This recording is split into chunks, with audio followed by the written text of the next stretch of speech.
この包丁置く時は俺がこの料理界を引退するっていうか、そんな感じですね。もうね、多分現役の時は一生包丁持ち続けると思うんで、もうこれがなかったら仕事にならないんで、本当に大事な道具の一部というか、もうそんな感じで使ってますね。自分のそのモットーとしては、自分の作った料理がお客さんがこう食べた時に美味しかったとか、また来るねって、それを言われたいために自分は料理してる思いで作ってるんで、自分の作った料理を最後まで食べてもらえたら、もう料理冥利に尽きる、これがプライドっていうのか分かんないですけど、私はそれをモットーに料理を作ってますね。はい。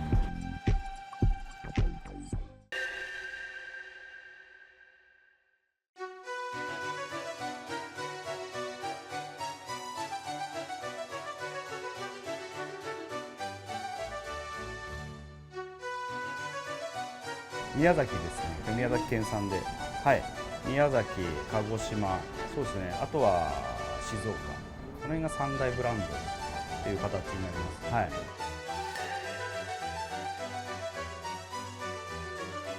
まずは、このうなぎを裂くときに使う江戸裂きになりますね。先端のこの形が特殊なんで、関東と関西場で包丁の作りが違うんですけど、これは関東のうな裂き包丁っていう形になりますね。もう一個の包丁、はい、これは出番ですよ。これも安行なんですけど、これはちょっと思い入れがあるんですけど、私フグの調理師免許も持ってるんですけど、そのフグの試験を受けるときにこの包丁で受かったって言ったらね、ばらして使った包丁なんで、結構思い入れがある包丁なんですけど、通称見下ろし出刃って言って、魚をおろすように作られてるんで、普通の出刃よりもちょっとこう細長いんですよね。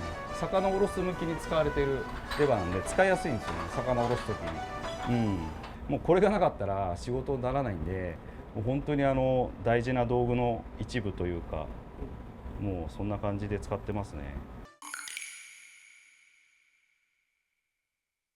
うなぎをまず1本ずつ取ります。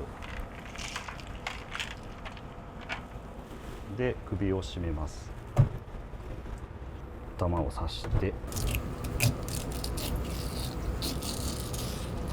関西は腹開きで、関東は背開きで、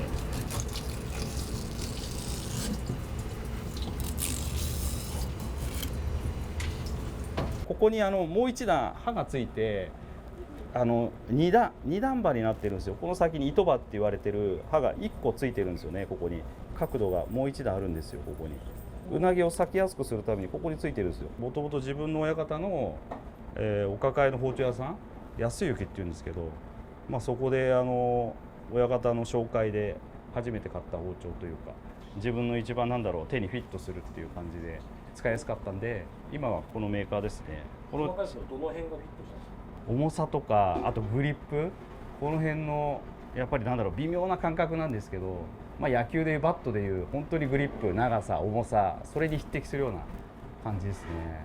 特注ってわけじゃないですか？特注ではないです。これはただいろんな何本か見せてもらった中で、こう自分で持った感じ、重さとかで選んで買うようにしてます。その辺は。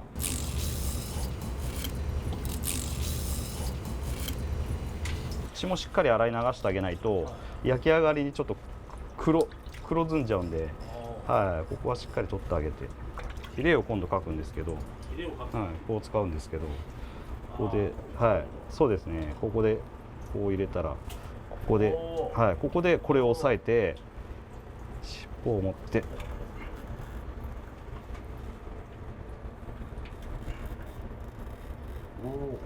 こういう感じです。はい。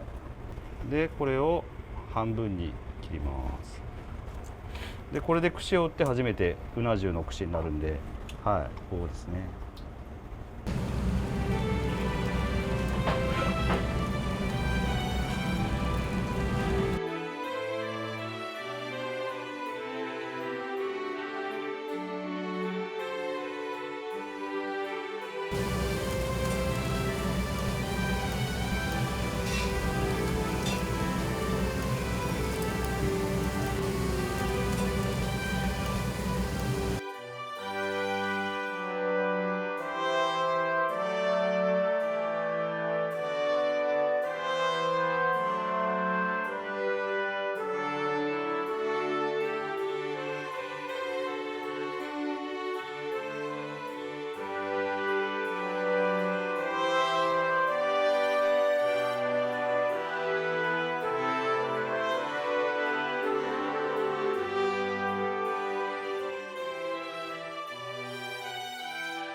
次は何を作られる？次はうなぎの串の短尺という串の、仕込みに入るんですけど、それを今から切っていくところになります。包丁は、出刃を使って切っていきます。ちょうど真ん中のところから包丁入れて、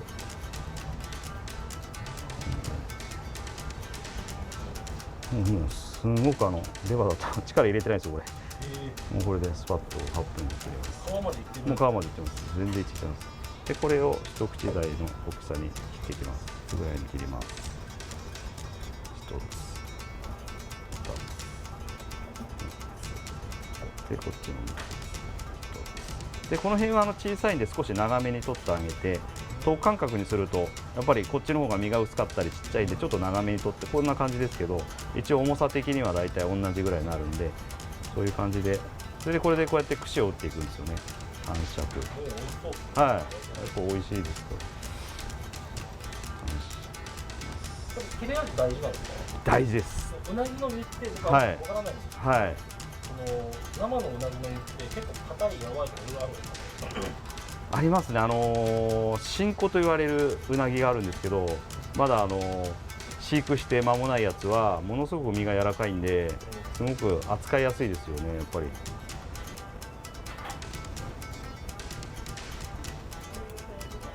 これはできれば身の真ん中にしっかり刺してあげて、で刺し終わったらちゃんとこれを身を伸ばして、はい、きれいに幅と。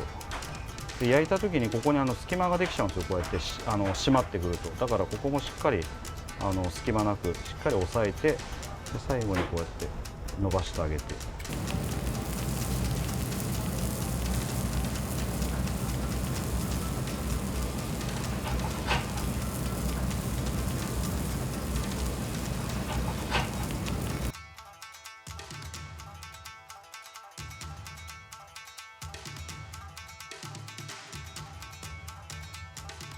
次が栗辛というやつを作っていきます。栗辛っていうのは、はい、どういうことなんですか？昔不動明王っていう人が剣を持ってまして、そこの剣の持ち手に巻きついているところから、多分名前を付けられたと思います。栗辛という名前はそんな感じです。そうですね。それをちょっとイメージして、うちらもその串に巻きついているような感じで刺してます。それが栗辛と言います。はい。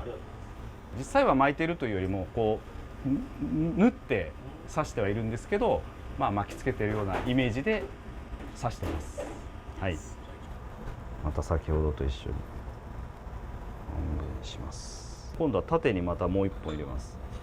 そうですね。はい。刺していきます。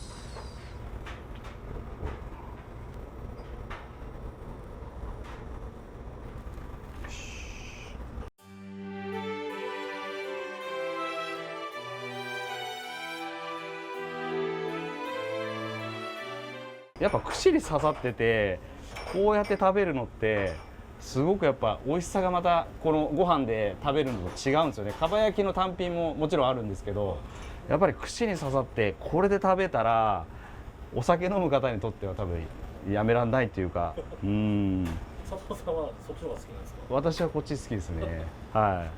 私串大好きなんで、はい。もう自分だったらこれ注文します。はい。料理人としてのキャリアはもうおっしゃってましたけど、はい。もう34年ですか。はい。それ以外の道っていうのはなかった、今まで？ないですね。もうそれ一本で来てましたし、多分それ以外考えたことないですね。自分のそのモットーとしては、自分の作った料理がお客さんがこう食べた時に美味しかったとかまた来るねってそれを言われたいために自分は料理してる思いで作ってるんで。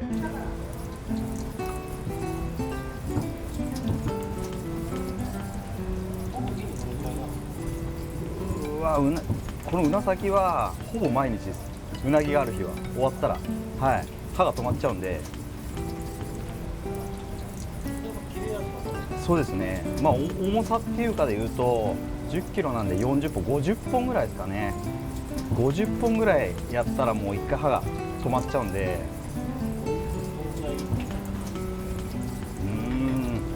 まあちょっとかっこつけるというか戦友っていうやつですかね。もうずっとこの包丁と仕事してきて仲間というかそんな感じですね。もう戦友ですかね。もう本当にこの道具なくして俺も仕事できないんで、一緒にまあ本当に忙しいお店だったり大変なお店も一緒にやってきた仲間というかそんな感じですね。